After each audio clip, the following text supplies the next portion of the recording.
Hey everybody, welcome back to BK's Bullets. Today we're talking about the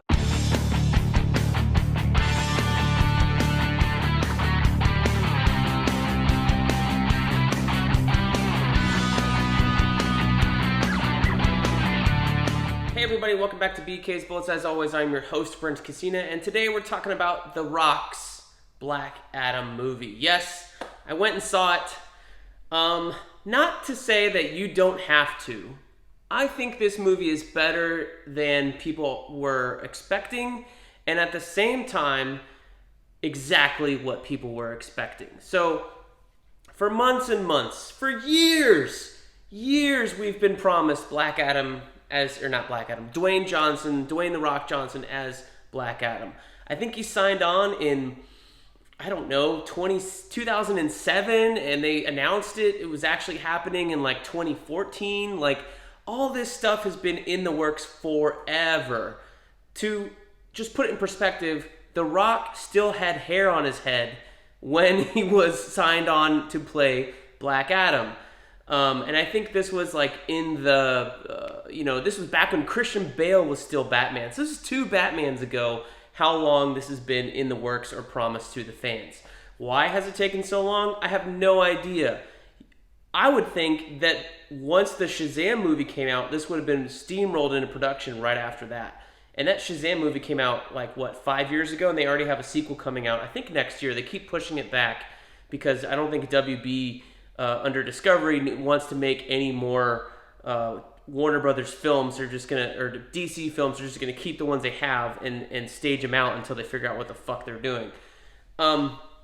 So the trailers came out, we saw the suit, we saw The Rock working out, and he was made a big deal about, there's no padding in this suit, and blah, blah, blah. So we saw the suit looked cool, and everybody's like, all right, this suit looks decent, looks neat, we may get actually something out of this. So I think everybody went into this a little excited. Then the trailers came out, and I think to me, the trailers were ho-hum. So I started to get the feeling that this was going to be another Dwayne Johnson movie in the realm of Hobbs and Shaw, or not the earthquake one, San Andreas. Yeah, San Andreas. I did like that one, but just a movie you can watch to pass the time, not the next great comic book movie. There was no big writer behind it, no big name director behind it. I think he got one of his previous collaborators to work on it with him to direct it, and that's not to say that it's bad. It's just to say that it's not fresh, it's not new, it's not great. I think it is borderline good, though. This should be a 3 out of 5 movie, and this, for me, was above a 3 out of 5, pushing a 4. If I had laughed a little bit more, it would have pushed a 4. Unfortunately, I think that we've seen so many superhero movies, and you can blame Marvel for that, honestly, that there's a lot of stuff here that's kind of been done before. And not to say that, I'm not trying to draw comparisons between Dr. Fate and Doctor Strange. They're based off one another, so if they have similar looking powers or whatever, that's fine. I found Dr. Fate to be very interesting in this film, but, just to say, a big guy throwing around stuff and beating up people, we've seen before. We've seen Superman, we've seen Thor, we've seen, it more in Marvel movies, the Hulk, things like that. So there's a lot of basic superhero action going on in this film that wasn't, there were times where I was like, I've seen this before, all right, cool. And I think this is just another superhero film in that vein. There's nothing new to go see here other than, hey, it's new characters, right? Everything else you've kind of already seen before.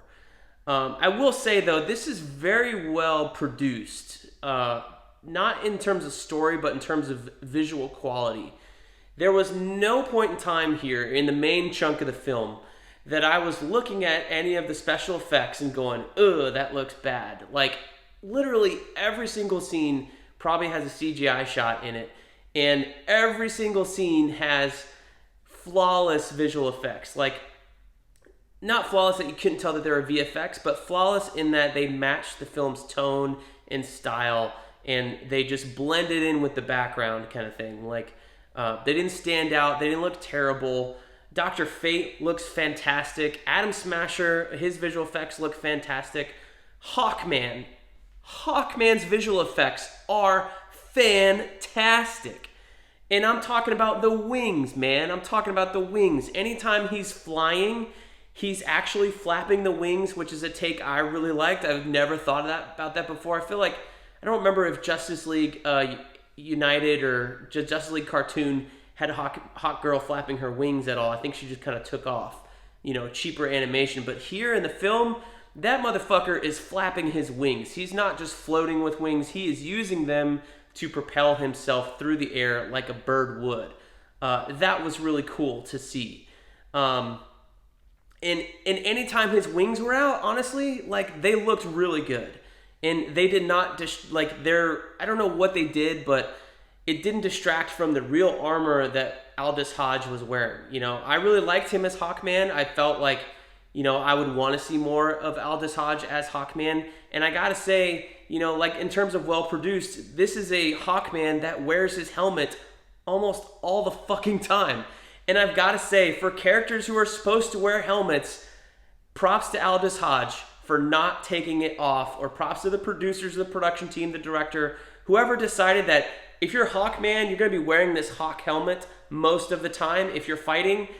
And that helmet never came off when Aldous Hodge was fighting people. It came off when he was having a conversation in his ship. And that was basically it. So props to Aldous Hodge for bearing it out and wearing that thing. And it, honestly, like, for as weird a design as it kind of is, his Hawkman helmet, it's not 100% comics accurate, but at the same time, I don't know how you would do that because I feel like it would look silly anyway. This helmet actually looks good, and like, they built a real helmet. It's not a CG helmet, and I liked that. Like, there's a lot of times in the last Thor movie, Jane is always wearing a CG helmet, and it looks terrible. You can tell this is a real helmet that Aldous Hodge is wearing, and he looks fantastic in it. Like, as weird as the design is a little bit, it looks good on him, and he looks good in it. You can see his eyes, you can see his mouth. It's menacing. It's doing all the things a good Batman cowl does for Aldous Hodge.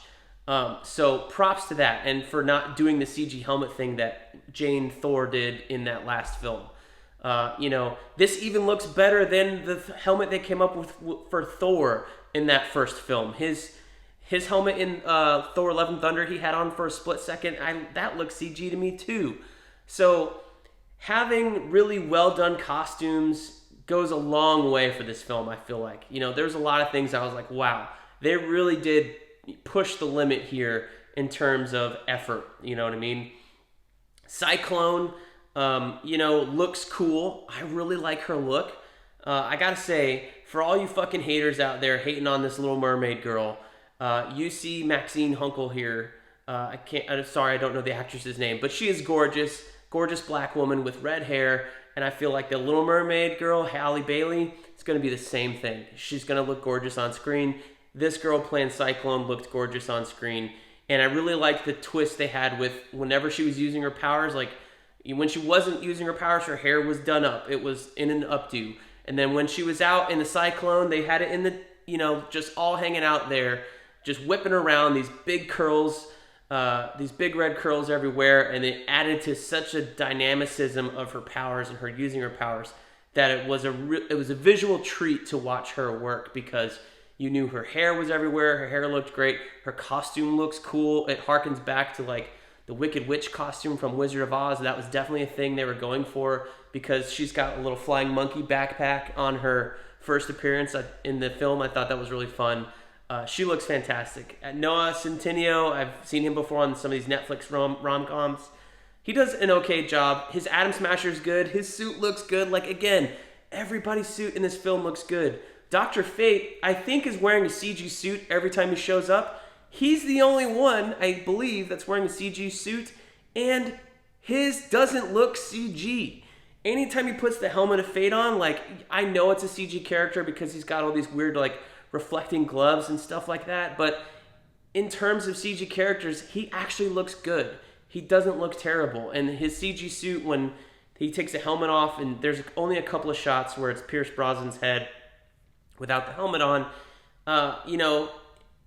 I couldn't tell that it was like CG or looked bad the way that I can watch the Spider-Man movies and know that fucking Tom Holland is in a CG suit half the time in like that first or second movie, right?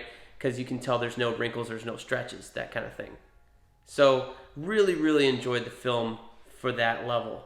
I think the story is a little like ho hum. I mean, this is kind of like a Daredevil era movie in terms of that. Like, I could definitely do without the kid in this film. I thought he was a little blasé, and but I gotta shout out Sarah Shahi. I remember her from Alias 20 years ago. She's also has a Netflix series, Sex Life, if you want to watch that. She was great. I thought she really added this film, and it's a shame that she's not in the marketing as much because she's another main character on the same level as like Hawkman and Dr. Fate in this film. The Rock is The Rock. What can I say? I don't feel like he's doing anything different he hasn't done before. As Hobbs in the Fast and Furious movies, he's kind of just himself thinking of what The Rock thinks a badass is. There's really no character for him to do or say. He says not a lot in this film. So in that terms, it's not like he's putting on an acting performance or changing his character or anything like that. So, but there were times that I was amused. I really respect the amount of effort they put into the JSA here. You know, the action scenes, there were some surprising things here. There were things I, really liked seeing. There were moments I laughed. Like, I had more fun on this movie than I did watching the last Black Widow film. Let's put it that way. So I think this is a 3 out of 5 movie, but it punches above its weight. And I think for that reason, and for all the effort they put into these costumes and Hawkman and Dr. Fate and all these weird, like really C or D level characters for DC, this film deserves to be seen not for Black Adam, not for Dwayne Johnson, but for everybody else in the cast. Because that was the real treat of watching this film, was watching everybody else and the A-plus production design and CG effects and everything else like that really stood out in terms of like, wow, they really put a lot of effort into this movie compared to some other movies, some Marvel films that are supposed to be A-level productions but definitely look like C-level effects half the time. So again, forgettable story, forgettable star. It's Dwayne Johnson. What do you want? But everybody else after that was really cool.